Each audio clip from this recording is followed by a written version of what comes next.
자, 수능특강 문학편. 자, 오늘 고전 산문 5번째 작품 홍길동전 들어갑니다. 자, 수능특강 교재 135쪽이에요. 자, 지문 살펴갑니다. 차시 이때 팔도에서 조선 팔도에서 홍길동을 잡아올리니 길동이 잡혔어요. 조정과 장안의 백성이 망지소조하여. 자, 이거 뒤에서부터 해석합니다. 망지소조, 조치할 바를, 알지 못하다. 이 무자가 없을 무와 같은 뜻입니다. 자, 조정과 장안 백성이 어찌할 바 몰라 하여 능히 알 리가 없더라.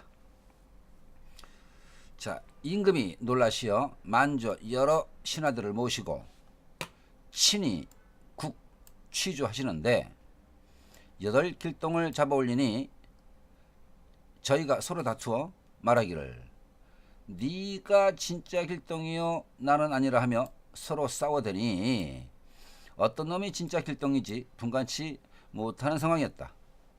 상이 임금이 이상히 여겨 즉시 홍모시기를, 이게 홍길동의 아버지죠, 명을 내려 불러서 말씀하시기를 자 아들을 아는 것은, 자기 자식이 누군지 알아내는 것은 막 여부 아비와 같음이 없다. 즉 그 친아버지가 자기 자식을 제일 잘 알아본다는 거죠. 그러니 저 8명의 길동이 있는데 누가 진짜 홍길동인지 당신이 알아내라라는 거죠. 저 8명 중에 경의 아들을 찾아내라 하고 임금이 홍길동 부친에게 명을 내렸어요. 자, 이 아빠 홍공이 황송하여 돈수 머리를 조아리고 청죄 죄를 청하다, 즉 벌을 주기를 청하며 하는 말. 신의 천하나이 길동은 왼쪽 다리에 붉은 혈점이 있으니 이로부터 이걸 통해서 알 것입니다 해서 진짜 홍길동을 찾아내는 신체상의 특징을 얘기한 거죠. 자, 그러면 뒤에 뭐가 나와야 돼? 그 8명의 홍길동 그 존재들의 왼쪽 편 다리를 열어서 붉은 혈점이 있나 확인해 봐야 되잖아. 근데 뒤에 이어지는 과정은 그 확인 과정이 없어요. 자, 8길동을 굳이 좀 말하기를 이놈들아 빨리 다리 열어봐, 이렇게 하는 것이 아니라 좀 다른 얘기합니다. 네 지책에 바로 앞에 임금이 계시고 아래로 네 아비 내가 서 있거늘 이렇듯 천고 오랜 역사에 없는 죄를 지었으니 군주를 희롱하고 나라를 혼란스럽게 했으니 죽기를 아끼지 말라. 너희들 죽음의 벌을 받아 마땅하다. 이렇게 흥분하여 말을 하다가 피를 토하여 엎어져 기절하니 이 임금이 크게 놀라 야관 의원으로 구하라 하시되, 의원을 불러서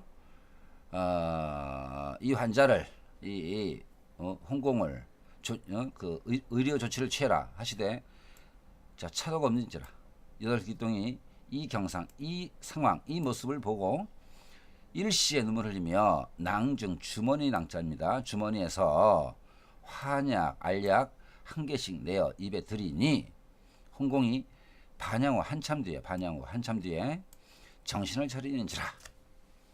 자, 길동 등 8길동이 임금께 아뢰기를, 얘들도 할 말이 있는 겁니다. 자, 결국 이게 8명의 그 가짜 홍길동이 잡혀서 임금 앞에 가게 되는 장치가, 이 8명의 길동이 홍길동보다 재주가 떨어져서 잡혀가고 이런 것이 아니라 임금 알현을 통해서 전하고 싶은 메시지가 있었던 거죠. 자, 그런 것이 소설적 장치라고 여겨집니다.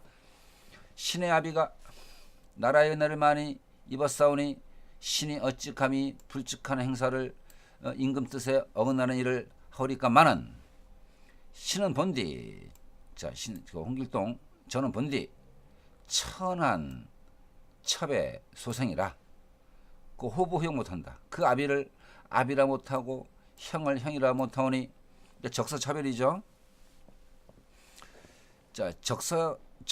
적자와 서자 차별이 그 횡행하던 그 당시 조선 상황에 대한 그 비판이 담겨 있는 게 홍길동전의 한 주제 의식이죠.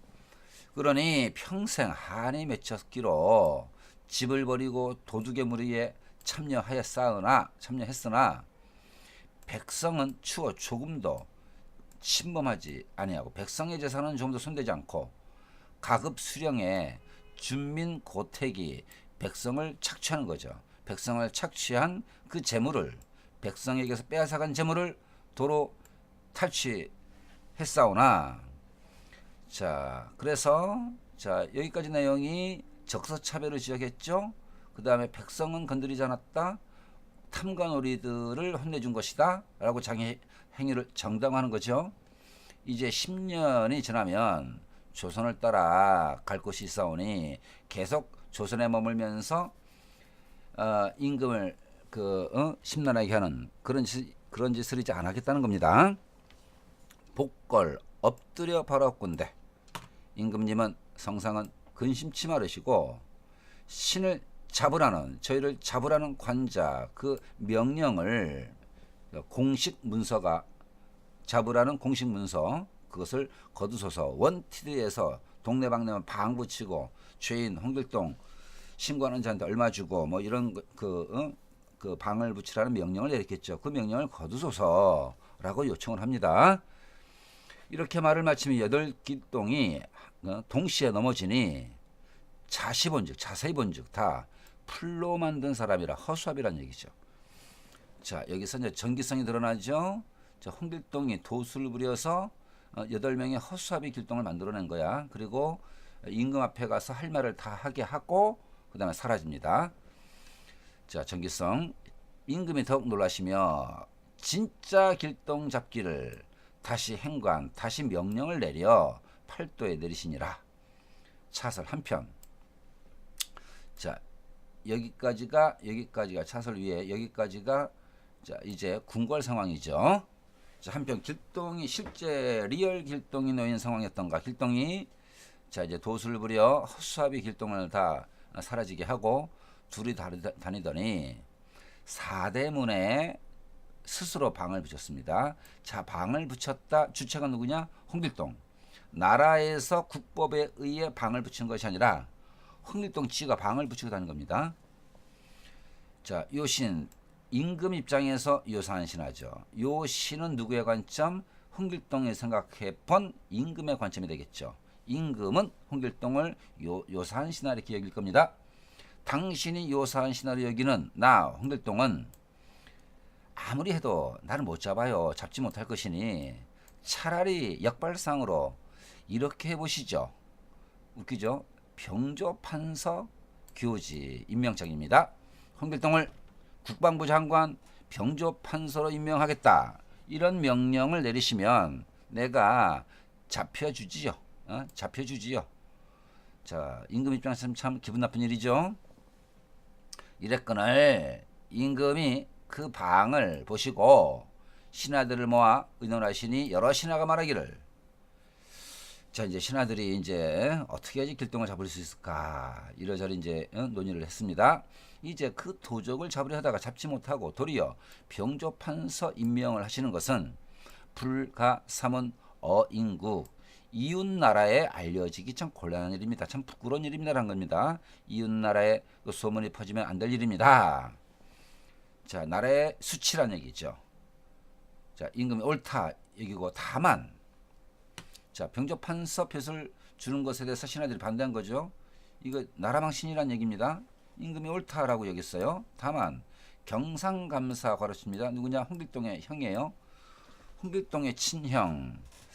자 물론 아비는 같고 엄마는 다르겠죠. 자 경상감사가 적자 받아들이고 홍길동은 서자였어요. 그 적자 홍길동의 형에게 길동 잡아오라 라고 채촉하시더라. 이때 경상감사가 엄한 임금의 명령을 보고 황공 성률 매우 두려워하여 어찌할 줄 모르니 자 하루는 길동이 도술 부려 공중에서 내려와 절하고 형을 찾아왔어요. 말하기를 소재 동생이 제가 지금 진짜 길동인데요. 형님은 아무 염려하지 마시고 저를 결박하여 경사 수도로 보내소서. 지발로 찾아와서 체포해서 임금께 보내라 라고 한 겁니다. 자수한 거죠. 자수. 감사가 이 말을 듣고 안 그래도 스트레스가 많았는데 흥길동 잡지 못하고 임금은 자기한테 잡으라 재촉하고 이러지도 저러지도 못하는 상황이었는데 지발로 찾아왔어요. 감사 입장에서는 진짜 감사스러운 일이죠. 자, 집수유체 손을 집 잡고는 유체 눈물을 흘리며 말하기를 이 무고한 아이야, 무고한 터무니없는 아이야, 너 왜 그랬니? 이렇게 터무니없는 짓을 왜 했니 아이야? 너도 나와 동기 한 부모 밑에서 태어났는데 아빠가 같아요. 부영 아비와 형의 그 교훈을 듣지 아니하고 한 나라가 이렇게 소동케 하니 어찌 애달지 않으리요, 어찌 안타깝지 않으리요. 네가 이제 정작 몸이 와서 나를 보고 잡혀가기를 스스로 원하니 참 기특하나 이러구나 라고 그동안 섭섭했던 거, 그렇지만은 지금은 참 그 길동의 뜻이 참 갸륵하고 기특하다고 이렇게 칭찬해주고 있어요. 너가 지금이라도 정신 차렸구나. 내 인사고과에도 올라가고 참 좋은 일이야. 그래, 내가 너를 잡아주마 하고 급히 길동의 왼쪽 편 다리를 보니, 자, 아까 위에 진짜 길동이 알아내는 방법으로 그 홍상공이 왼쪽 편에 붉은 점이 있다 그랬죠. 자, 왼쪽 편 다리를 보니 과연 홍점 붉은 점이 있건을, 자, 앞에 것이 복선이죠. 이 복선에 의해서 리얼 길동이 확인되는 순간입니다. 즉시 사지를 각각 결박하고 함거 상자에 상자형 수레에 넣어 건장한 장교 수십을 가리어 철통같이 싸고 풍우같이 몰아가되, 자, 이렇게 이제 결박하고 죄인 압송을 하는데 우리의 길동 안색이 조금 더 변치 않죠. 자,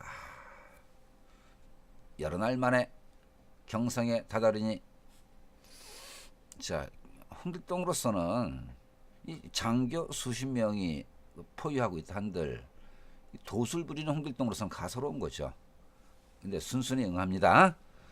자, 간만에 이렇게 그 수레에 실려서 세상 구경하면서 룰루랄라 하면서 죄인 취급받으며 한양까지 압송이 됩니다. 자, 경성에 다다르니 그 대궐문에 이르러서 길동이 한번 몸을 요동치며, 자, 보세요. 길동이 어느 정도 능력의 소유자인가. 철삭 쇠사슬이 끊어지고 함과 수레가 상자형 수레가 깨져 마치 매미가 함을 받듯 지기법이죠. 공중으로 솟아오르며, 자, 여기서 도술 부리는 전기성이 확실하게 드러납니다. 자, 표현에 가볍게 구름 안개 묻혀가니 그 장교와 여러 그 병졸들이 어이없어 공중만 바라보고 다만 넋을 이를 따름이라 할 수 없어 이 연유로 이러이러한 그 상황입니다 라는 것을 상달 보고를 하니까 임금이 들으시고 말하기를 천고의 오랜 역사에 이런 일이 어디 있으리요. 자, 이런 황당한 일이 있나 하고 크게 근심하시니 다 잡은 홍길동을 놓친 거죠. 여러 신하 중에 한 명이 주 아뢰기를, 자, 이제 홍길동이 지발로 잡혀서 오다가 궁궐에 이르러서 탈출했어요. 도술불에서. 자, 그러면 홍길동의 말대로 이 조정의 능력으로 홍길동을 잡을 수가 없잖아. 근데 홍길동이 제안했어요. 병접판서를 달라. 자, 이제 그것이 이제 활용돼서 한 명이 이제 어쩔 수 없으니까 이렇게 얘기합니다. 그 길동의 소원이 병접판서 한번 지내면 병접판서를 그 한번 경험하면 병접판서라는 벼슬을 가지게 되면 경험하면 조선을 떠나겠다라고 했으니 한번 제 원을 풀면 지 스스로 쌓은 은혜 감사할 것이니 이때를 타서 잡는 게, 체포하는 게 좋을 겁니다. 자, 홍길동을 다시 체포할 수 있는 방법으로 병접판서 벼슬을 실질적으로 아니라 그냥 너 병자판서다라는 그 상징적 차원에서 한번 벼슬을 부여하자는 얘기죠. 그래서 다가오면은 체포하자라는 꾀를 냅니다. 임금이 옳게 여기사 즉시 홍길동으로 병조판서 국방부 장관 임명하시고 사방에 사대문에 방을 붙이니라. 자, 이게 공식화한 거죠. 그냥 입으로 말로 때운 것이 아니라 공식화하는 절차로 노티스 사대문에 다 방을 붙여서 공식화시킨 겁니다. 공문을 붙인 거야. 자, 이때 자, 길동의 대시를 봅니다. 이 말을 듣고 즉시 사모관대에 띠를 띠고 자, 뭡니까? 이제 병조판서다운 용모를 갖춘 거죠.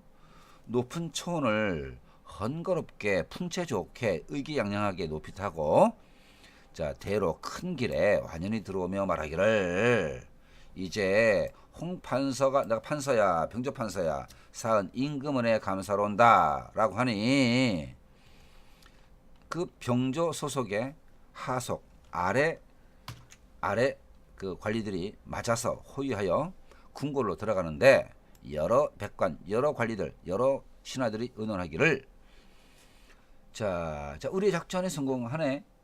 자, 병조판서로 임명한다고 하자 홍길동이 오고 있어요. 야, 길동이 오늘 사은 임금은혜 감사하고 나올 것이니 자, 이때가 기회야. 기회가 찬스야. 도부수 큰 칼과 도끼를 든 병사를 매복시켰다가 나오거든 일시에 쳐 죽여라. 자, 칼질하고 도끼질해서 죽여라. 라고 이제 작전을 짜놨습니다. 이렇게 약속을 정했는데 길동이 궁궐에 들어가서 숙배 깊게 절하고 아뢰기를 자, 우리가 알고 있는 길동의 능력으로 뭐 도부수를 뭐 수천 명 배치한다 한들 홍길동을 처치하기가 힘들겠죠.